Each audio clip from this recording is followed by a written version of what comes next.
depending on, they may not be in the same role. You get all that, right? Yeah, right. Yeah. But let's be realistic, odds of that happening are low.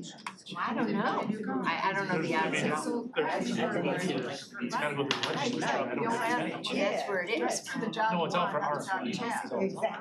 But I think it doesn't have to be resolved by, It should be resolved through budget transfers, but as you know, none of that's happening. yeah, so I'm saying it should be resolved this year. Yeah, but I still don't think, because it's such a big change, it's throwing everybody up. Yeah, I know, people are, Everybody on both sides. And I'm done with it. ready? I don't think that's my personal opinion. I think it would be nice. I will call the meeting of the Public Health and Safety Committee to order at 10:45. Roll call, please. Commissioner Gershenson. Here. Commissioner Erickson Gall. Here. Commissioner Taylor. Here. Commissioner Spiz. Present. Commissioner Powell. Sorry to wake everybody up. Commissioner Gingell. Here. Commissioner Lewis. Here. End of the meeting. Do we have? You have quorum. Thank you. Please rise and join me in the Pledge of Allegiance.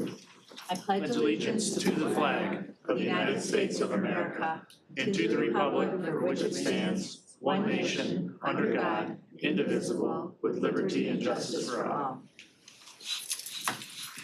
Our first item is approving the minutes from August 5th. Who would like to, I have a motion by Commissioner Gingell, support from Commissioner Gershenson. All in favor say aye. Aye. Opposed? Our minutes are approved. Next is approving our agenda. Who would like to make a motion? I have a motion by Commissioner Erickson Gall and support from Commissioner Spiz. All in favor say aye. Aye. Opposed? Our agenda is approved. We've arrived at our first public comment. Is there anyone from the public wishing to speak to items on the agenda? Seeing none, our first public comment is closed and we have moved into our one presentation for today. It's the ARPA Oakland Schools Mental Health Grant Report. And our own staff will be presenting. Sorry, here we go. Difficulties. Let me just get your presentation pulled up for you. Okay.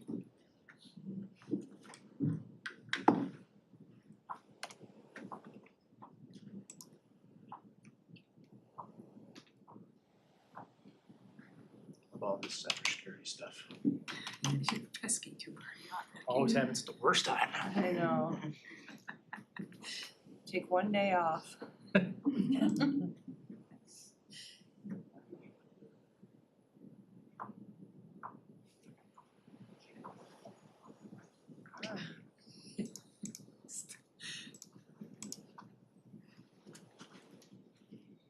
We're gonna start doing Sunday Lions watch party.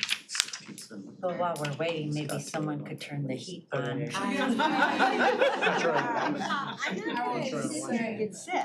Change the pizza here. It's cold. Everybody wake up.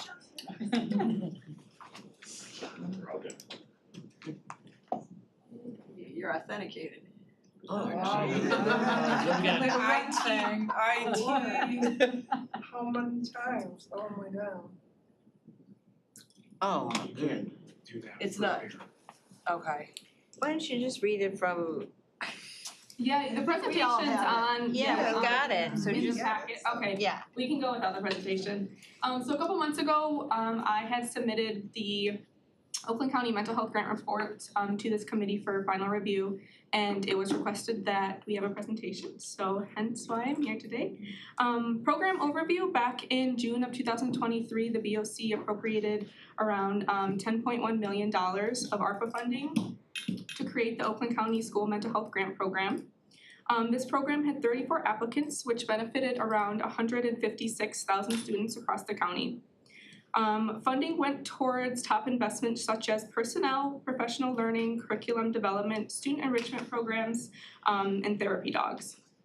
We had the Grant Program Oversight Ad Hoc Committee, which was responsible for developing the grant application, reviewing incoming grant applications, and evaluating and recommending grant applications for BOC approval. Between county funds and the match dollars from the schools, we had a total of around $11.6 million available across the county. The purpose of this grant program was to provide funding to public and charter schools to enhance mental health services, especially in the wake of the COVID-19 pandemic. And through data, it was found that 20% of children who experience a mental health crisis don't receive treatment. And about those that do, 70 to 80% of them receive it at school. So that's why our schools across the county made a really great partnership for a mental health grant focused program. Moving on to the schools that applied, this is on the third slide, the grant programming continued. Out of the $10.1 million that was allocated, approximately $8.3 million was distributed to all 34 applicants. The leftover $1.85 million was returned to the ARPA General Fund to assist with other ARPA programs. Public schools had the opportunity to receive $350,000 if they matched $175,000 of their own funding, which totaled to $525,000 available to each public school. We had 19 schools apply and receive a match, and then we had 9 public schools who decided to apply without a match.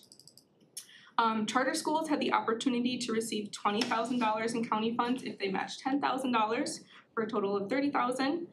We had 2 charter schools apply and receive that match, and then 4 charter schools decided to apply without a match. So that means they just got the 20, they didn't get, They just got the 10. they just got the 10. Yes, if they decided to apply without a match, they just got the 10 Okay. for the charter schools.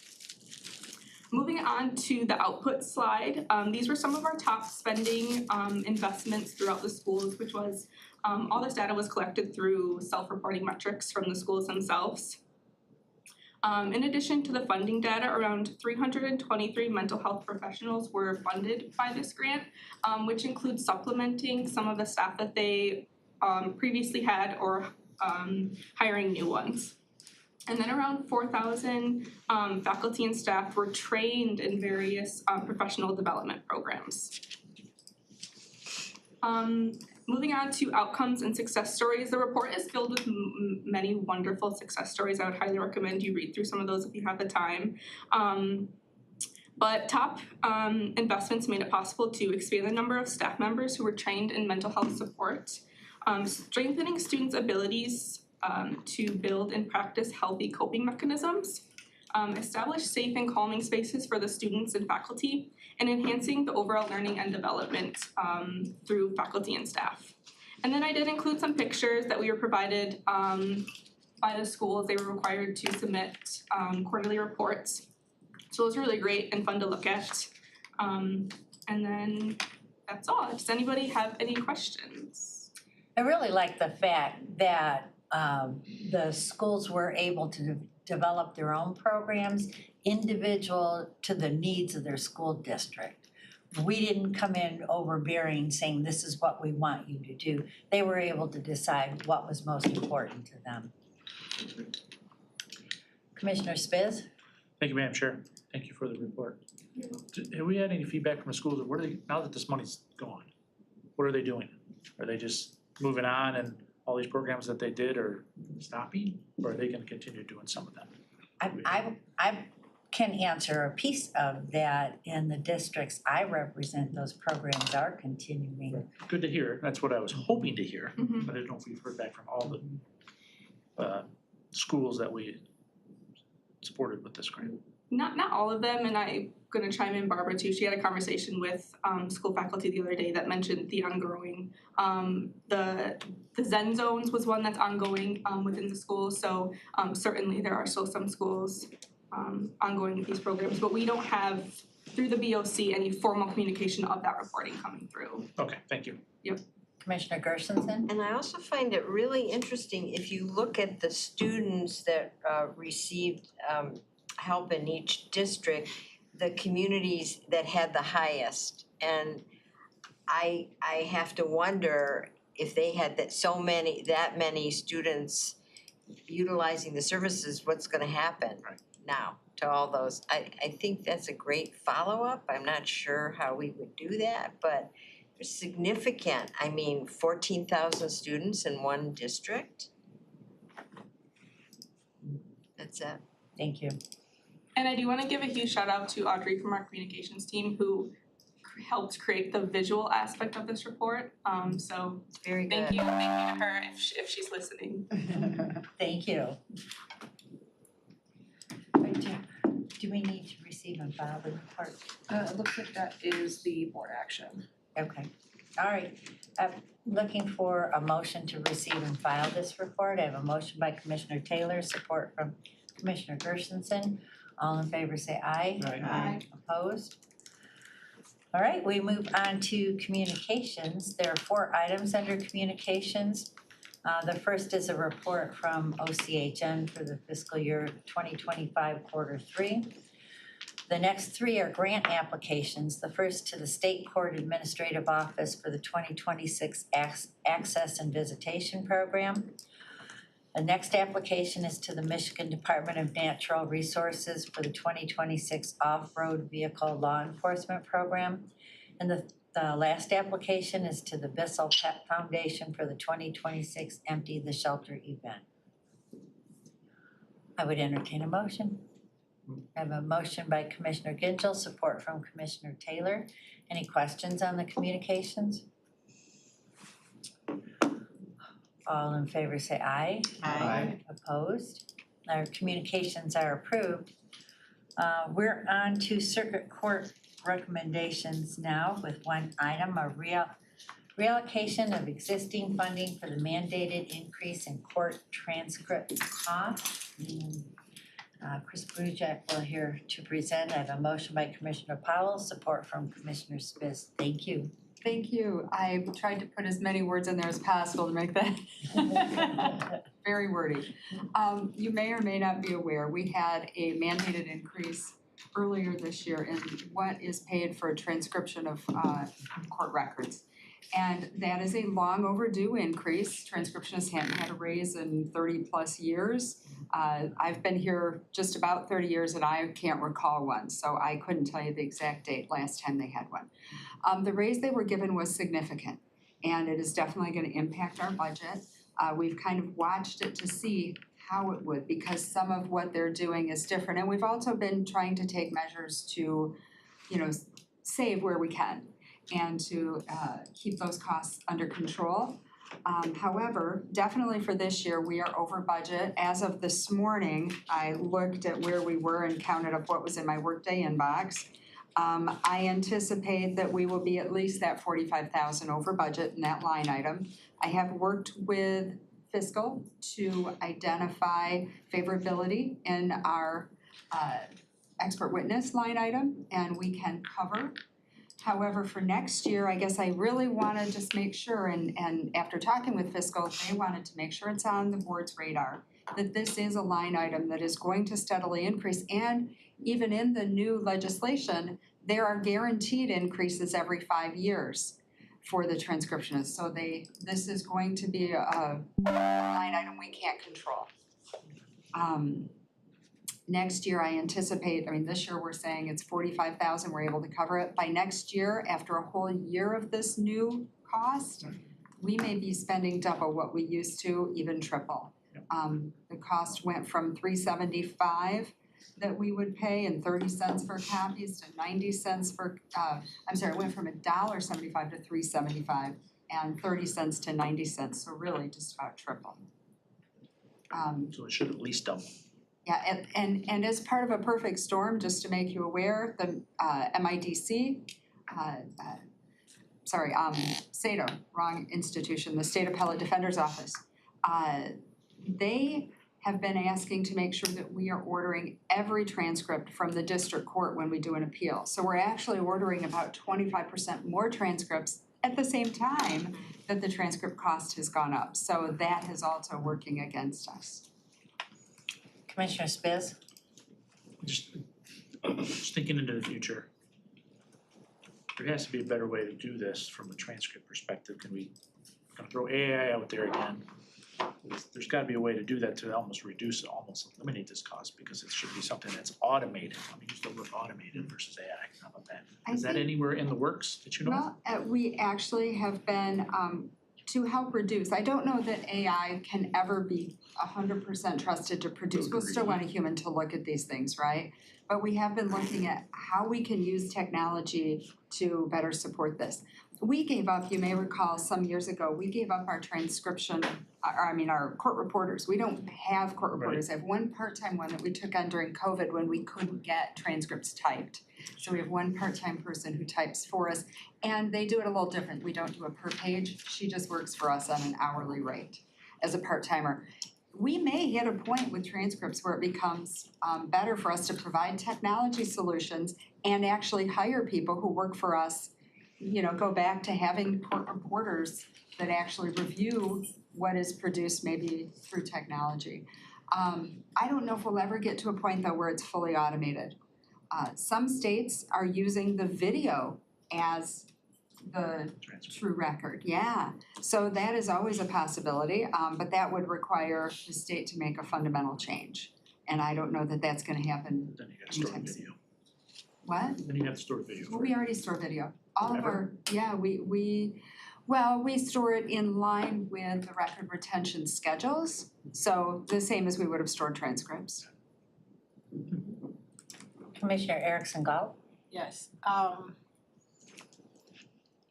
video, do we have capabilities to e-file video now? I don't think video, I don't know that we can upload video into our e-filing system, that's a good point, but we do for the Court of Appeals, we actually have a different file transfer system that we use. so when you're transferring the transcripts to the Court of Appeals, that could happen, you could transfer a video. I believe that we could, yes. You know that if a private practitioner is filing an appeal, speaking as a semi-expert on this, you cannot literally on the current e-filing system e-file a video. Gotcha. You can e-file, it's all PDFs. Yeah, just So- The documents. text there is just, So we would need an upgrade to the e-filing system to move to, but Well, I like the you're concept. gonna be pushing more data so that your costs will go up on that side. Yeah, there are states definitely that do that. I'm not proposing that you take any action to That's what start you started. that. I'm just saying that that is something the state could do when you mention options.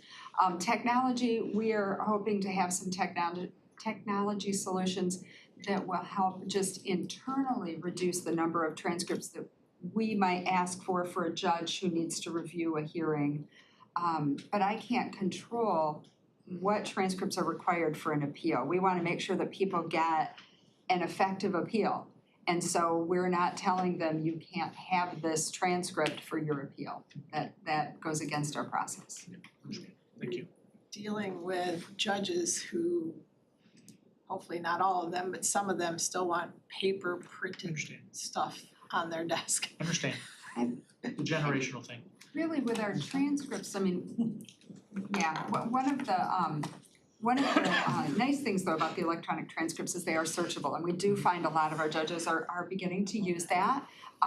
We don't find that our transcriptionists really are preparing as much paper as they used to, but we still do get charged for copies. Digital copy too. It's a tree killing I know. business. Get me going. I know, digital copies are different than paper copies. Okay. Commissioner Chair Woodward? Just a question, I mean, obviously, I understand why the cost goes up, statutory action that's causing it. But I guess where does we cross the line as an unfunded mandate? Well, I think that's a question for Corporation Counsel or perhaps for you. I don't know. This is definitely an unfunded mandate. That we're mandated to do something and there is no money that's coming to us. I think I provided you with information on the fiscal impact statement that was presented to the legislature that even before it passed, we tried to give a heads up to the executive's office that was going and that it didn't really represent the impact to circuit courts. It said that there was no impact to the courts when clearly, especially for larger courts, because our court, we are the appellate court for district courts. So district court appeals come to us, but then we provide all of the transcripts for all of the appeals that go up to the Court of Appeals, including the events that happen in district court. So we are the major creator of these transcripts, or requester of these transcripts. Maybe it's something for the Michigan Association of Counties. I prefer not to sue the state, but they can. Well, it definitely requires additional funding in our budget, so. Yeah. We haven't sued the state in a long time. Yep. All right. Anything else? All right, would you prompt the vote, please? If anyone, again, like always, if anyone wants more information on our transcript process or on these budget items, please contact me, let me know. I'd be happy to set you up either with one of the judges or anything I can answer myself. We'd be happy to make sure we're giving you good information. Thank you. Thank you. You have 8 yeas, 0 nays. Motion carries. Thank you. Our next 3 items are from emergency management recommendations. The first 2 are grant acceptances. The first from the United States Department of Homeland Security Federal Emergency Management Agency and approval of an interlocal agreement with Macomb County for the fiscal year 2024 Homeland Security Grant Program. The second is from the Michigan Department of State Police for the 2025 Hazardous Materials Emergency Preparedness Grant. The last item is a memo of agreement with the Federal Emergency Management Agency Integrated Public Alert and Warning System Program. And we have Bob Seeley, Angie Jantz, and Tom Hardesty for these issues. I have a motion by Commissioner Spiz, support from Commissioner Taylor. Welcome. Morning, Commissioners. Rob's going to handle the first 2 grants, and then I'll do the third one with Angie answering the questions. So the first one is the Emergency Management and Homeland Security grant. It's actually the Urban Area Strategic Initiative grant. Macomb County is a fiduciary for the Urban Area Strategic Initiative, which is 7 entities, 6 counties around Detroit and the city of Detroit. Currently, for this grant year, which is the FY24 grant year, it's a total of $733,487, which is a decrease of $59,188 from the previous year. This money goes to support different programs and items that are purchased to help in strategic initiatives throughout Oakland County. One of the major things I want to highlight here is active assailant training that's done across the county. At one point, the word was that for 25, we were going to lose this grant, and it's actually come back. So we're hopeful that this continues, because we said, amongst other things, these funds have trained more than 3,000 officers in the same active assailant around the county in the last 13 years. Thank you. The next grant is the Homeland, or the Emergency Materials, or Hazardous Materials Emergency Preparedness Planning Grant. This one, all of the chemical producers in Oakland County are required to file off-site response plans in the program that the state provides called Tier 2 Manager. These programs, or these off-site response plans, go to fire departments so they know what hazardous materials are in that plant, so that when they're responding to the plant, they know what level they need to respond to so that they can stay safe. As part of the Firefighter Right to Know Act, currently we are estimated to receive $11,550. The majority of that money goes to pay a part-time employee who actually goes into Tier 2 Manager and manages those programs for us. This year there were 256 total plans that were reviewed. Of those, 235 were reviewed and 21 were new plans that were in the system. Thank you. Any questions so far? We're moving along. Thank you. And the memorandum of agreement proposed is with FEMA. Every 3 years, we're required to update our agreement with FEMA. This is for the emergency alert and warning system. The tests that you might see across your cable once a month, radio stations and cell phones. So this is where we have the ability to send emergency messaging across the county under certain circumstances and certain types of events. So this agreement is required for us to continue and maintain access to that system. Thank you. Any comments or questions regarding these items? All right, well done. No questions. Would you prompt the vote, please?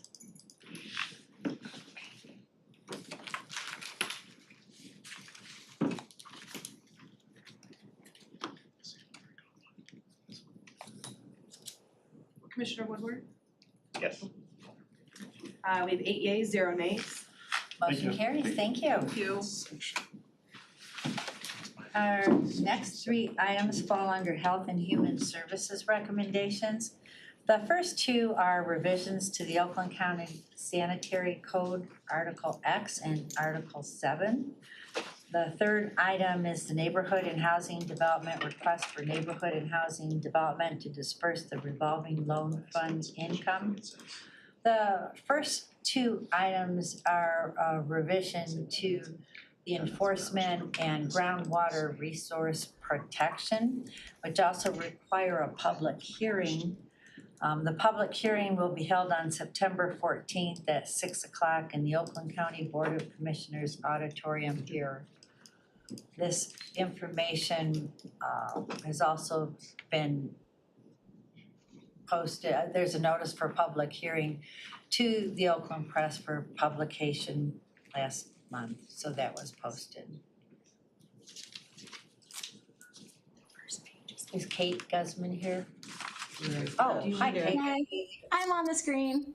Hold on. Good morning, and I'm joined today by Tony Droughts, who is our Administrator of Public Health over at Environmental Health Services. Hi, Tony. One moment. I need a motion for these items. I have a motion by Commissioner Gersonson, support from Commissioner Powell. All right, now we're ready. Thank you.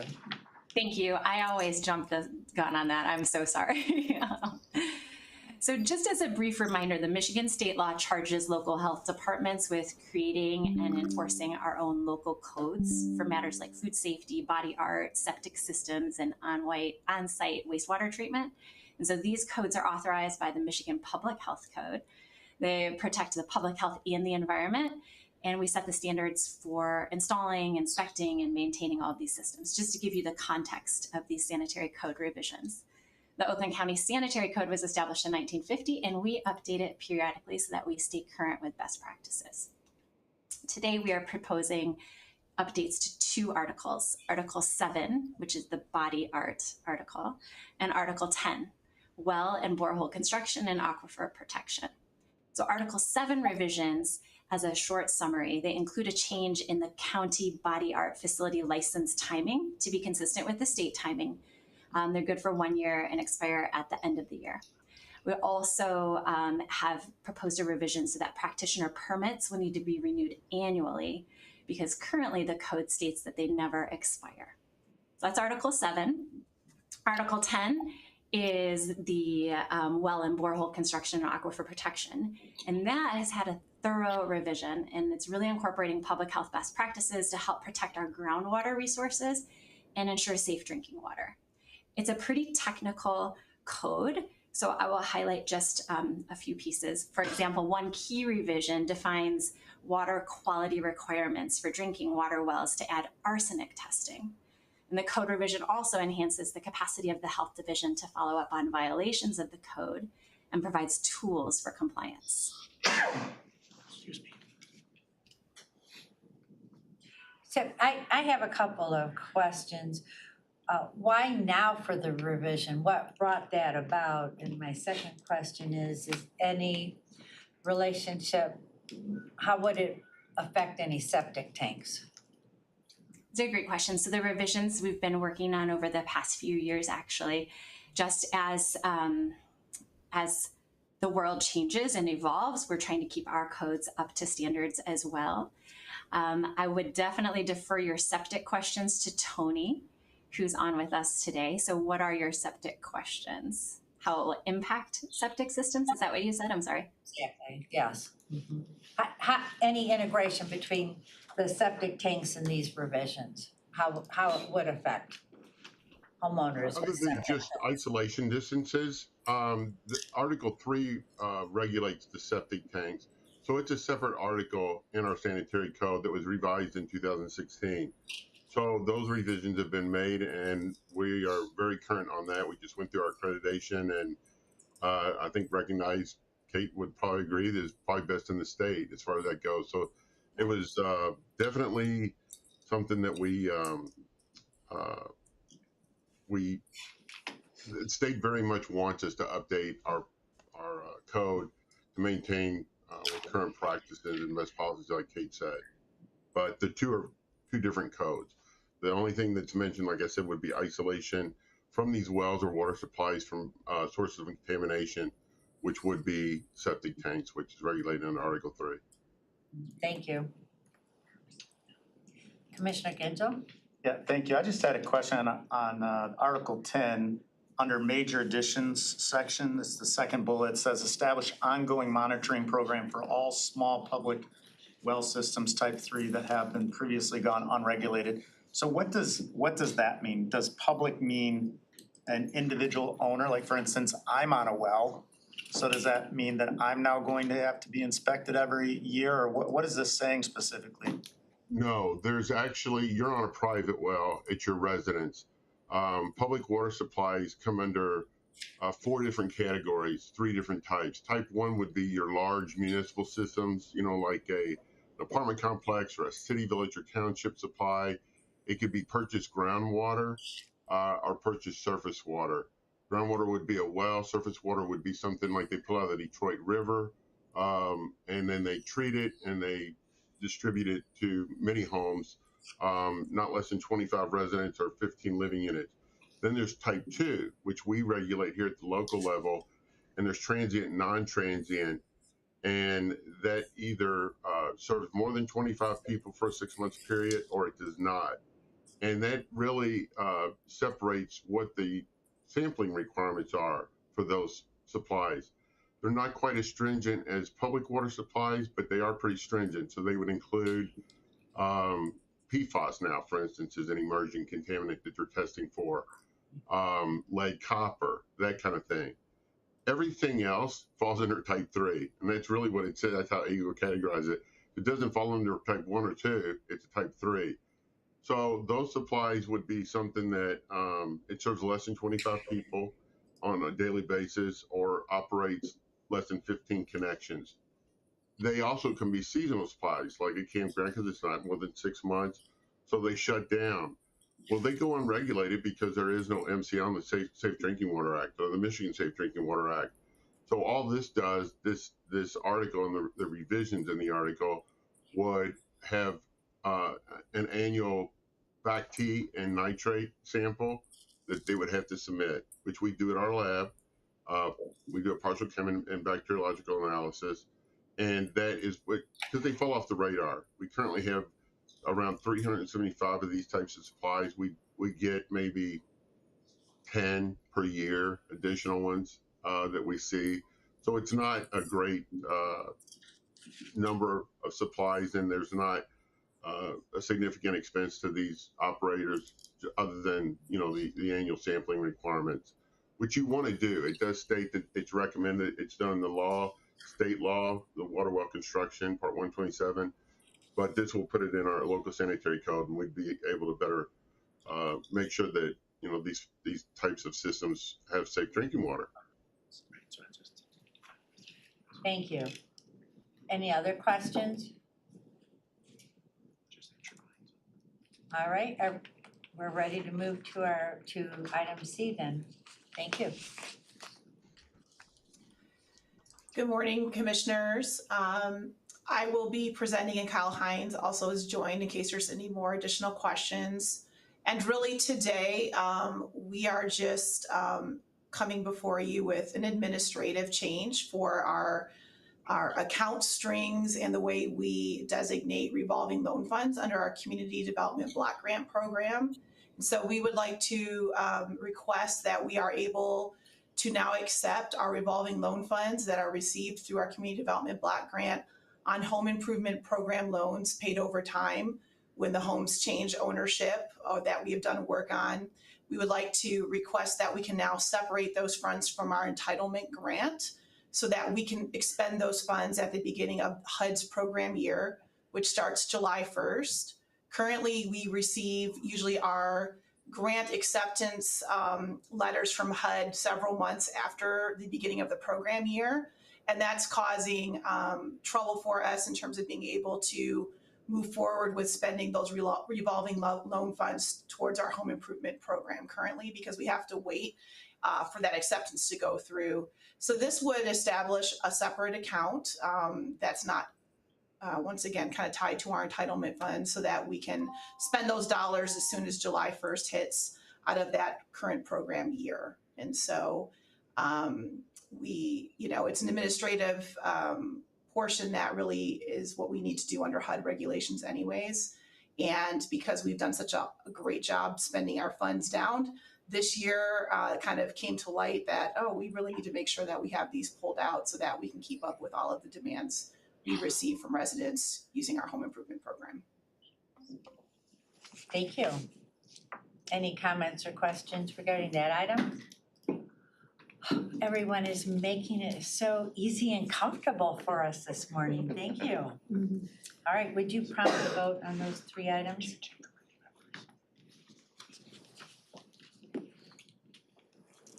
You have 8 yeas, 0 nays. Motion carries. Thank you, everyone. Thank you. Our next 2 items are public service recommendations, both from our Animal Shelter and Pet Adoption Center. The first is a transfer of funds from the Animal Shelter Pet Adoption Legacy Fund. And the second item is establishing the fiscal year 2026-28 Pet Adoption Center fees. I have a motion by Commissioner Spiss, support from Commissioner Ginto, and we have Bob Gatt here to tell us about these items. Good morning, Commissioners. I hope this one's easy too. It's an honor to be here this morning to talk to you about our request to transfer some of those monies from our legacy fund. I hope that you recall several weeks ago when Public Services Director Barb Hankey and myself appeared before this committee to update you on our plans to increase dog license sales in Oakland County, as well as to increase our adoption rate. Since COVID, our dog license sales are down, not just in Oakland County, but throughout the state and really throughout the country. Barb and I talked to you about our 3-pronged approach to increasing dog license sales in the county. The first was to expand sales channels. That was to explore alternative licensing methods such as contracting with a company called DocuPet, which we're fully involved with now and working on some hiccups to make it work, but we should be working with DocuPet in the next couple months. Number 2 prong was legislative action, to collaborate with the state legislature to pass laws that makes it easier to purchase dog licenses and adopt pets. An example would be including allowing veterinarian staff to administer rabies shots. Today, the law says only a veterinarian can do that for a dog. We would like to see that change. It would make a big difference in our organization. There's other ideas that our lobbyists are working with. Barb and I have met with some Lansing people, and we continue to hope that this idea can move forward. The third prong, which really is what I'm here for today, is a public awareness campaign that is partnering with our Department of Public Communications to launch advertising efforts that educate residents about the importance of purchasing a dog license and to provide clear instructions on how to obtain them. Barb and I met with the DPC team a few weeks ago, and together we've come up with a myriad of campaign assets to help this project along. I don't know if you heard, but recently we had 2 Red Wing stars in the building to film some short advertisements and public service announcements about dog licensing and pet adoptions. And the ideas kept coming regarding videos and still photos and print assets, radio spots. There's a calendar that coincides with all these possibilities, especially the ones involving the Red Wings. However, there's obviously a budget to consider when talking about this topic. And although we don't have any monies in our general fund budget, we do have a very healthy legacy fund account that consists of monies donated by the public to help our animals at the shelter. Today, that account has well over $1 million in it, And I can't think of a better way to help the animals than to ensure that they are licensed in case they get away from a pet owner, and to promote adoptions at the shelter by advertising our animals that are available. So today I'm requesting your permission to transfer $50,000 from that legacy fund to dedicate those dollars to be spent in conjunction with the DPC campaign that they have created for our project. I'd be happy to answer any questions you have on that. Wait, using DocuPet, how would a resident with a dog now or beginning in December obtain a dog license? Well, the same way they do now, for most cases. We sent a letter to the 61 entities that sell our dog license throughout Oakland County. And we gave them the option, do you wanna keep selling using the DocuPet software, or would you prefer to just let it go and let DocuPet handle the whole thing? This is so easy, Commissioner, you can use it from your smartphone, from your iPad, in your home computer. If you don't have any of those available, you can call DocuPet at a toll-free number, and they will walk you through an application process that you can use the mail to obtain the license. This is what they do for a living, and they're gonna be much more efficient than we could ever be. I mean, we're an adoption agency, we're a lost and found, we're a law enforcement agency, we're all those things rolled into one, and we sell dog licenses. For DocuPet, that's all they do. So I think it's gonna be much easier for the average resident to obtain a license, and if there's any problems, they can always come to us and we'll take care of them. So thank you. At some point, would you provide a list to us of which communities elected to continue? Sure, I Some don't which have that did with me, not? but Right, I'll get it I to you understand. today. Thank you. Any other questions? Chair Woodward? Yeah, I mean, I think this spending resources to get greater compliance makes all the sense. Between, I guess, in the last couple years, are we seeing an upward tick? No, And- downward, A downward tick? in compliance with dog license sales. Yeah. People got out of the habit during COVID, and they're just not, and it's not just Oakland County. When I talk to my colleagues in another county, I don't wanna say who on television, but they were bragging about, they sold 10,000 licenses. Well, we're at 32,000 or something. But prior to COVID, we were selling 65,000. Oh, wow. Yeah. Commissioner Spiz? Just to add to it, I believe in the 26 budget, we're expecting to triple the amount of money we bring in from dog licenses, if I'm not mistaken, because. In the of this. 26 budget? Yes, But I did ask this upcoming. question in the budget. Well, I hope we, Hopefully with this $50,000. Just so everybody's aware of that. That is Well- an expectation that you're hoping to get to based on this new system. Mickey Redmond and Dylan Larkin were in the building, and they filmed some great commercials and great public service announcements. We're trying to entice some other sports stars to come in using Mickey and Dylan as examples, saying, well, they did it, you can do it too. We'd love to get this out there, but it takes a lot of money to advertise, as we all know. So something like this, I think, is a perfect use for the legacy fund. This morning, we had $1.2 million there. And I come to you every so often with big donations, but there's a lot of little ones that we get, on an ongoing basis. So the fund is healthy, and there's no better way to help our animals than to get them out of our building and get those licenses on them also. Thank you. All right, let's talk about the adoption center fees. Well, now the second piece is your animal shelter regarding the interlocal agreements that we have with 11 CBTs that do not require full service or do not ask for full service from our agency and do not sell Oakland County dog licenses. Now, many of those CBTs have their own animal control officers. Some even have their own shelters, albeit much smaller than ours. As you know, the interlocal agreements are for 3 fiscal years. The current agreement that we're working with right now ends on September 30th of this year. The new agreement begins October 1, 25 and ends September 30th of 28. Now, the new agreement that we're proposing has 4 proposed additions to the agreement that had not been in the old one, as well as a small change in fees for each fiscal year. I can go over the 4 changes. You have them in your packet, I would hope. I can explain each one. The first change we're asking for is this. The municipality, it's one of the 11 CBTs that require this agreement, must ensure that any sick or injured animal brought to the county is first evaluated and treated by a licensed veterinary facility.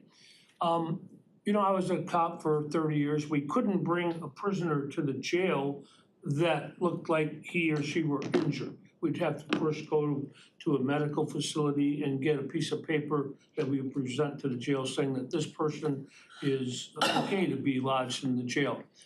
Well, unfortunately, a lot of these, well, not a lot, but sometimes the CBTs will bring an animal that is obviously injured or obviously sick, and we have taken it in, and that causes a great use of our own medical facilities that we just don't have the time or the resources to accommodate. So under this change, if there is a sick or injured animal, the municipality would first have to take it to a private vet office and have it cleared to be lodged at our facility. The second one is the municipality shall by business day's end, and by the way, these 4 have been vetted by our corp council and approved for this. The municipality shall by business day's end retrieve any animal boarded in the shelter on its behalf that requires medical attention and transport it to a licensed veterinary facility. That is an animal that's in our facility and has now manifested signs of being sick or injured. And instead of our veterinary staff taking charge of it, the municipality would have to come and pick it up and transport it. Third is the municipality shall reimburse the county in full for the cost of any medical treatment or emergency aid administered by the county personnel. Now, this is in the case where that municipality just cannot come back to pick up that dog, and our veterinary staff ends up doing the medical work on it, whatever it is. Whatever those costs are, the municipality in question would pay. And the fourth one would be the municipality must confirm whether each animal is a give-up animal prior to transport. When the shelter is at capacity, the county will suspend intake of give-up animals from that municipality. Now, let me just say that we have 45 full-service CBTs, and since Dr. Pisano came to study our shelter several years ago at your request, and she was great. I read her assessment on a monthly basis, getting more energized and more ideas about how the best way is to do it. Dr. Pisano gave us the idea that we should not take owner give-ups when we're full. And frankly, we've been near capacity or at capacity since COVID started to wane. When COVID hit, my goodness, everybody came and took dogs and cats out for their homes. But then as it waned, they seemed to bring them back. And we've been busy 12 months out of the year ever since. So we have a procedure where we don't take owner give-ups. Now, by law, we take every stray animal that is in our service areas. These 11 or 12 CBTs that have interlocal agreements, they seem to have, snuck through the cracks where they can take an owner give-up from their community and bring it to our shelter. So under this fourth change that we're asking for, these CBTs with the interlocal agreement won't be able to do that. They would, if they brought one to us and it turned out through a microchip scan or any other method that is, something that we would use at the shelter, we find out that it's owned by Mrs. Smith in that community, then that shelter would come and get it and take it to Mrs. Smith. So those are the 4 changes. Everything else in the interlocal agreement is exactly as before, except like I say, the fees have gone up modestly in each category that there's a fee for each fiscal year. Do you anticipate that any of the municipalities would not be interested in renewing a contract based on the 4 new responsibilities? You know, thank you for, Commissioner, that's a great question. We sent the changes to the communities a few weeks ago, telling them that this is what we're going to present to the board. It's not official. If the board approves it, these will go into effect. Only one community, Southfield, has called, their attorneys have called with several questions. I think we've satisfied all their answers and they don't seem to be objecting. Nobody has objected. Southfield was the only one that questioned. Thank you. Chair Woodward? And these are communities that basically do their own animal control, so they're not part of the communities that we do it. That's So, correct. At any given time, these communities could say, yeah, we're out of at least animal control for dogs, and we have a statutory responsibility to assume all these duties. Absolutely, we do, yes. Anytime. We have 45 full-service communities. I call them full-service because we provide 100% of service. There's no fees to them. They sell our dog license. The 10 plus 1 and 10 interlocal agreements are signed and sent back to us every year.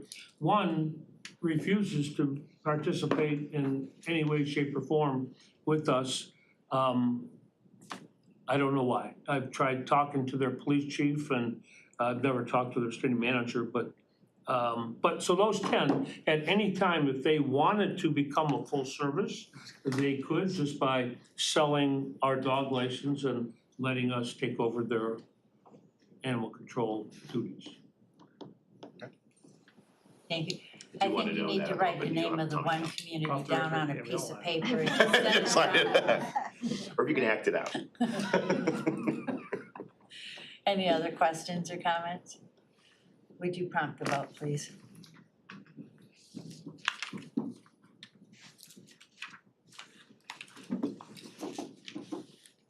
You have 8 yeas, 0 nays. Motion carries. Thank you. Thank you. I'll get you that list of who's selling and who's letting occupants sell.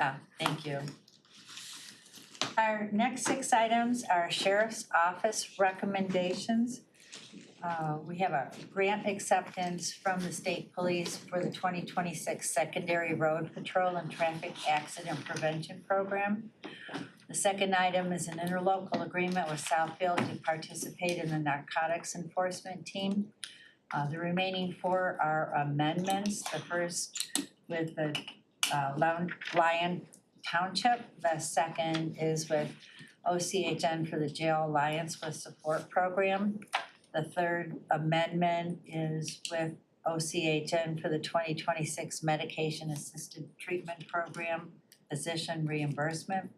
And the last amendment is also with OCHN for the 2026 Medication Assisted Treatment expansion. Who would like to make a motion? I have a motion by Commissioner Spiz and support from Commissioner Erickson Goldson. We have our A-team here to address this again. Good morning. I think it's still, yep, good morning. Okay, so the first item is a grant acceptance from the state police for our annual secondary road patrol and traffic accident prevention program. This is about a little over 1.2 million for fiscal year 26. This is our 47th year of getting this grant funding, and it continues 1 sergeant and 7 deputies, along with a little bit of vehicle maintenance and mileage. Last year, the state got a little bit of extra money and we got a separate supplement that we were able to buy vehicles and do some other things, but we're not anticipating that this year. The next item is an interlocal agreement with the city of Southfield to participate in narcotics enforcement team. I believe years and years ago, they had an officer on the team and then are now wanting to add an officer again. So they had an old agreement that was signed, but we have an updated, more up-to-date agreement. I think theirs was back from 2000 or something, so it's just a formality to get them to participate in the NET team. The next item is amendment number 1 to the law enforcement agreement with Lyon Township. So it's a little bit of cleanup. They're reclassifying a detective sergeant to a patrol sergeant.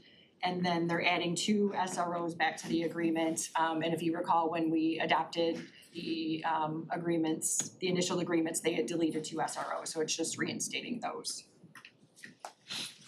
The next one is amendment number 2 with OCHN for the Jail Alliance with Support Program.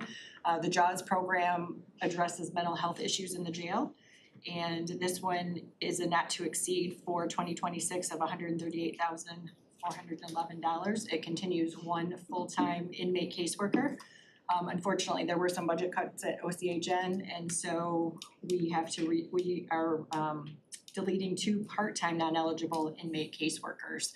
So we have Captain McClellan here who oversees the programs at the jail, and then if you have any questions about the next 3 items, then she can address those programs. The next one is amendment number 2 to the interlocal agreement for the medicated assisted treatment program in the jail. So this is the program that treats opioid disorders. And this continues 1 full-time inmate caseworker specialist position, and it's 60% of 1 position that they pay for that treats in-county residents. The other half I'll address in the next resolution, and that the other 40% is paid out of the opioid settlement fund for out-county residents. So the next one is the MAT expansion or continuation of the MAT expansion program. It's amendment number 2 to our agreement with OCHN. This pays for, the not to exceed is almost $480,000, and it pays for 40% of the inmate caseworker position from the prior resolution. And the remainder of the money pays for MAT medications and then behavioral therapy. So you're happy to answer any questions. So at the jail, we're losing 2 part-time positions that would address mental health issues. So my perspective on this is as a, I have many kids. One's a state trooper and one's a prison guard. So my kids have always said to me, Mom, as a social worker, if you don't do your job, 1 kid arrests them and the third kid takes care of them in the prison system, but states that a great number of the population exhibit mental health issues. So with the loss of 2 part-time positions, what do you anticipate any problem areas? I think I'm sorry, I don't let you speak 1 moment. I mean, I've talked to the board at prior meetings about essentially we house patients now, and it's unfortunate, but it's the reality of where we're at, and you know, they're a lot of times violent, so there's nowhere else for them to be, you know, when they commit these crimes, unfortunately. So yeah, it is I'm familiar with the program, at least in the periphery, not quite as well as Captain McClellan is, but yeah, I know our social workers and all of our social service people in our jail are probably the hardest working people we have in there. Not to take away from our officers at all, but it's taxing work, and I know that there's no shortage of opportunities for them to work in there. I think OCHN made the choice of the lesser of 2 evils, or they're trying to stay supportive with us and trying to help us manage this population, but the money is what, you know, the dollars are what the dollars are. So as far as the impact, I mean, for me, and she can maybe speak on it better, I can't say one way or the other, but I can't imagine it's good. You know, I can't imagine we're, you know, there's gonna be less people getting at least some bit of less attention that maybe they should have. Thank you.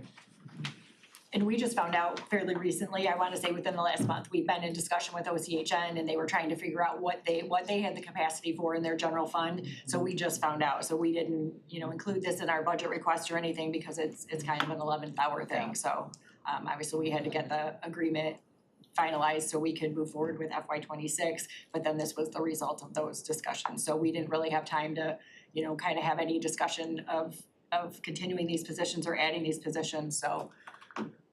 Yeah, thank you. Commissioner Gershenson? Would you address how you feel these cuts are impacting your department? Yes, ma'am, absolutely. When the program started, which is the JAWS program, it started in 2005. That's over 20 years ago of a program. It started with 7 caseworkers and 1 therapist. So today we have 1 full-time inmate caseworker and 2 part-time, handling an even more robust JAWS program.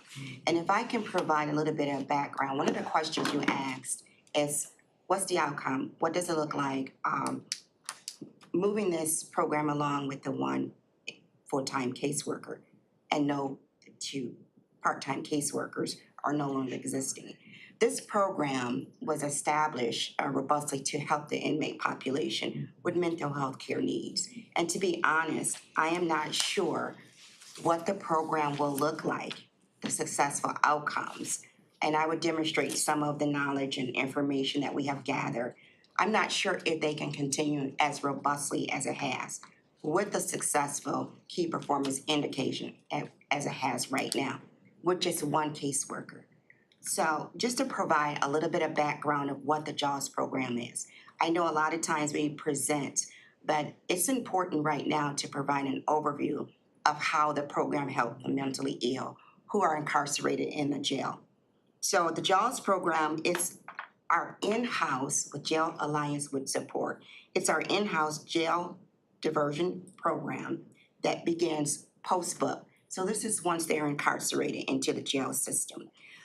We provide for those inmate population who predominantly for their mental health needs. This is a program that deals directly with the special needs of those who suffer from mental health.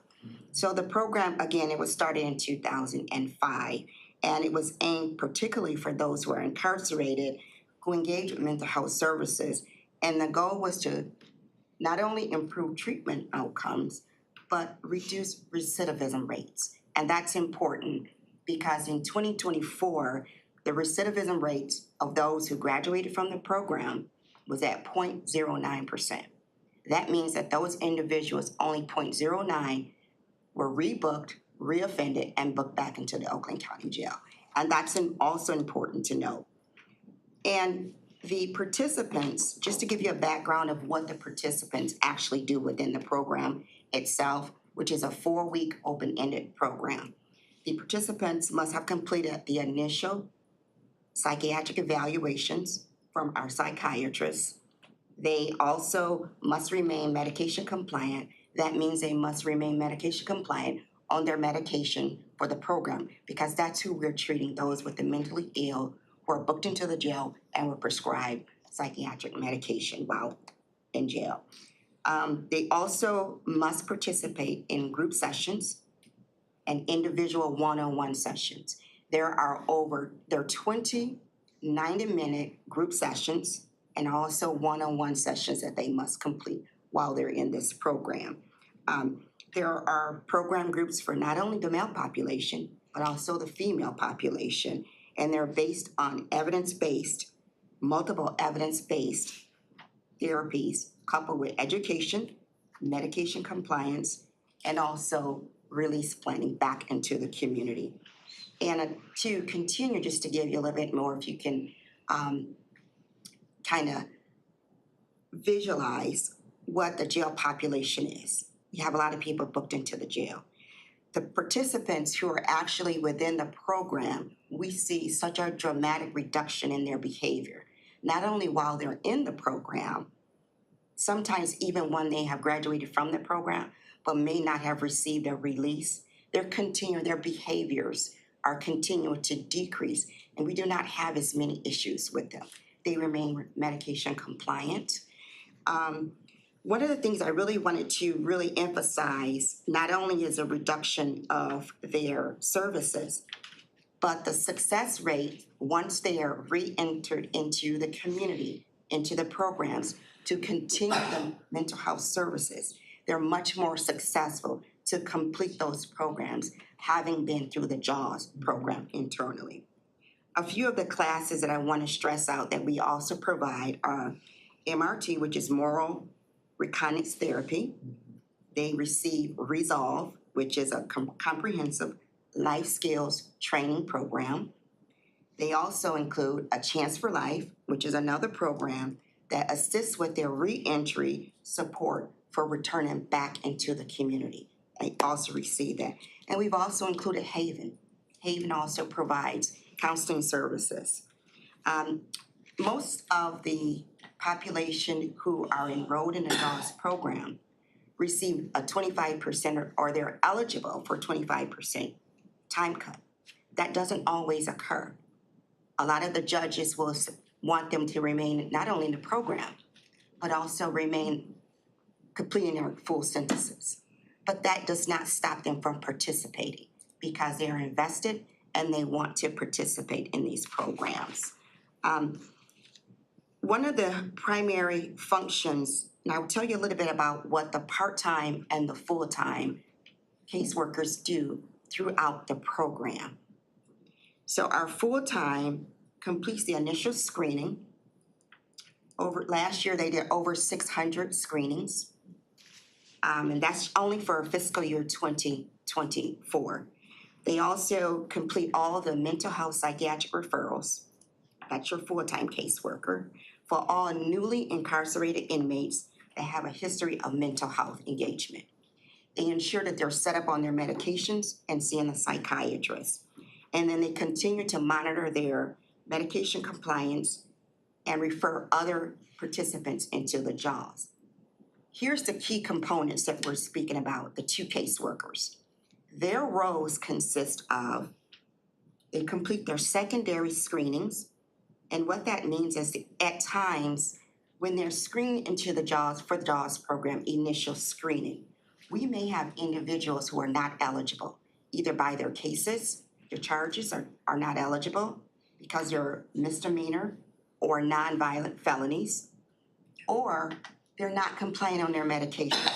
So even the initial screening, the two part-time caseworkers are continuously screening those individuals to see if they can then be enrolled into the courses. They also conduct their group orientations. They conduct all of their group sessions, all 20, 90 minutes, and also their one-on-one. They facilitate the didactic educational groups. They set the group list based on the release dates. So for instance, if there's someone who has a release date further down in the year, but there's someone who has a closer release date, they kind of move those individuals up to ensure that they're able to participate in the JAWS program. And they're not released before they can participate. So this is a continuous wheel that's always turning. They manage their counseling sessions. They also help with the diversion actions. They plan their diversion. They meet with them one-on-one and help plan their diversion or their reentry needs and keep counseling out in the community. So this is all done by two part-time caseworkers. And also, they continue to make sure that once they're released, they have options to continue their medication. So what we did was we took a look at our jail bed days just in 2024 of those individuals who were enrolled in the JAWS program. And in 2024, the participants saved over 3,340 jail bed days. That's alleviating some of the over jail population. And it's also providing a good, healthy level of individuals with their medication and the courses. And lastly, I wanted to share, we took a snapshot from fiscal year 2021 through 25. We took a snapshot of participants who participated in the program, 300 participants. And what we found was that the majority of the participants, we had for zip code 48342, that's in Pontiac, 29 out of the 300. Zip code 48341, that's in Pontiac. 19 of those individuals from that snapshot. Zip code 48340, Pontiac, 18 of those individuals. Waterford, 8, Madison Heights, 7, Auburn Hills, 6. The remainder of individuals throughout Michigan, mostly Oakland County, were less than 5 participants over those 4 years. And I'll answer any questions, and I also have information to share, to leave with you. Commissioner Gershenson? Right, so I just need to say that Cheryl, I see Cheryl's on the call, and I don't, you said you just found out about this, so you didn't discuss this in No. the, right. So I think as commissioners, we're gonna be faced with this dilemma because we have other amazing programs that we just found out are gonna be cut. So, I mean, my recommendation is, I can't believe 2 part-time people are even handling this, would be for us to jump in here. I'm gonna say that there's a program behind me that I feel we should jump in. And so I think this is something we need to discuss, and we're at the end of our budget discussions. And I see Cheryl is on the phone, and unfortunately, I'm actually gonna have to leave this meeting, but I'm gonna make this recommendation that we consider this, and of course, the Honor Health situation before we vote on the budget, so don't kill me. And Cheryl, I have tremendous respect for all the work you've done, but we also have to be flexible enough, and that's one of the advantages county commissioners have, is that we can adjust to situations that occur certainly much quicker than the state. And I think this is calling our name here, that this is a program that we need to really consider. Thank you. I agree. Commissioner Powell? I was just gonna say, I just support Gershenson's request, and we'll look to Chairman. I'm going See home. what we can do. And Cheryl, hopefully you can do some magic and help us out here, but we know mental health is on the rise, and wherever we can help in that situation, we need to help immediately. So yeah, I support Gershenson and Ms. Commissioner Lubes too, so thank you. Obviously, we appreciate that, but we had so many other things on the table as well, obviously we had the crisis response unit and we had human trafficking and we had so many other asks that it was. Exactly right. Yep. Exactly, so We have addressed some of those. You guys have been very supportive. We have competing priorities and we appreciate all of your support, but it's like how many more things can we That's the thing. add on? With the two, one more question, what's that dollar amount? With those 2 positions, what's that dollar amount you asked and why we requesting? For fiscal year 26, the dollar amount, and this is for the 2 part-time caseworkers, a total, one is for $47,614, the other's for $44,089, totaling for fiscal year 26, $91,703. For fiscal year 27, the total is $96,613, that's $49,728 for 1 caseworker and $46,885 for the 2nd caseworker. And these are caseworkers that has been with Oakland County for several years, for decades, who retired and came back and continued running the JAWS program that we actually employ into those positions. Okay, so we heard the figures. I hope y'all find it. And let's continue the discussion, because we are all in support, bipartisan. Over there, they're shaking their heads, so this is something, let's try to find it. Thank you. Thank you. Thank you. Thank you. Okay, Thank you. we have a couple more items. Did we go through the? No, she went through all of them and then. All of them, we'll take questions on anything else Commissioner that was just Erickson covered. Galt?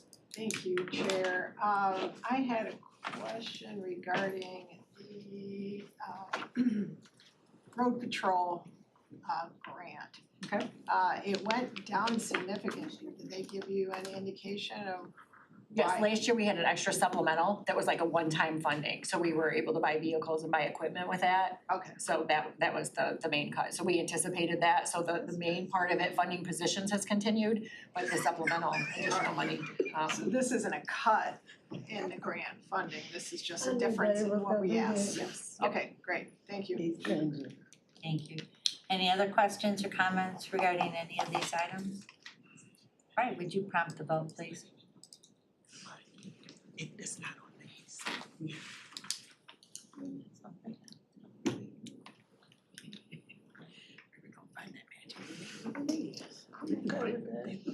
have recommendations. It's very easy.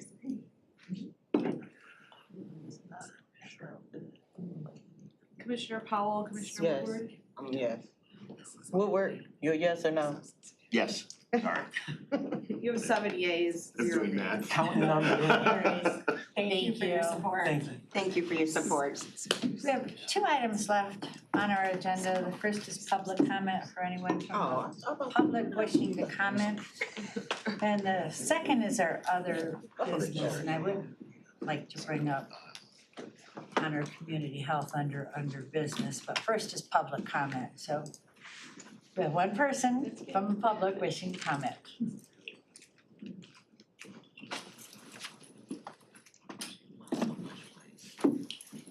Good afternoon, everybody. I'm Debbie Brinson. I'm with Honor Community Health Center, which is a nonprofit that was established back in 2011 through a joint initiative through actually the county as well as OCHN to establish and bring together integrated healthcare for individuals.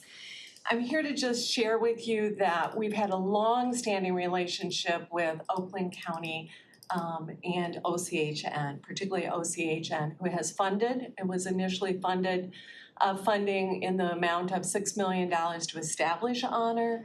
Steadily, I made a commitment when I joined in 2013 that we would move off of that $6 million from OCHN, and I have made good to that commitment. So 2018, we established at $1.1 million that would be used to support the ongoing operations of delivery of services within their core provider centers.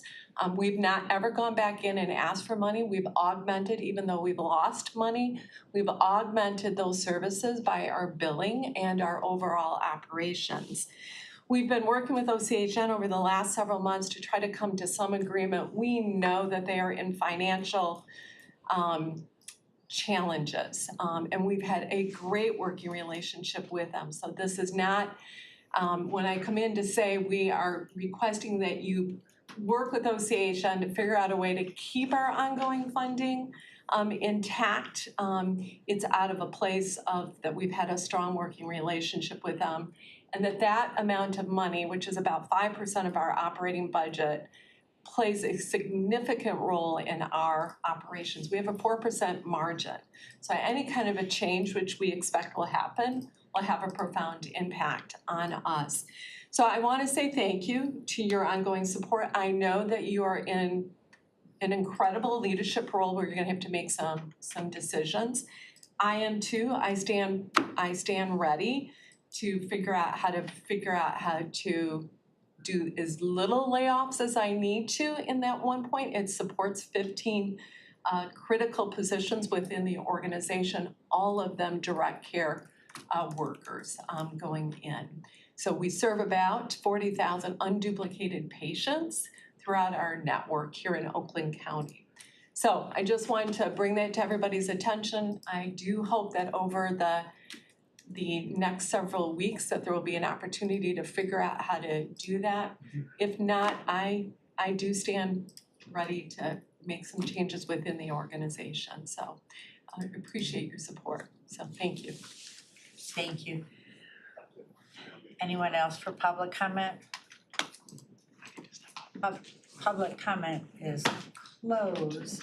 Under other business, I would like to discuss Honor Community Health. I do think it's a valuable piece that we are able to offer, and I would like it to continue. And again, as Commissioner Powell mentioned earlier about the 2 part-time positions for the JAWS, I would like to see us do something whatever we can for honor also. Agree.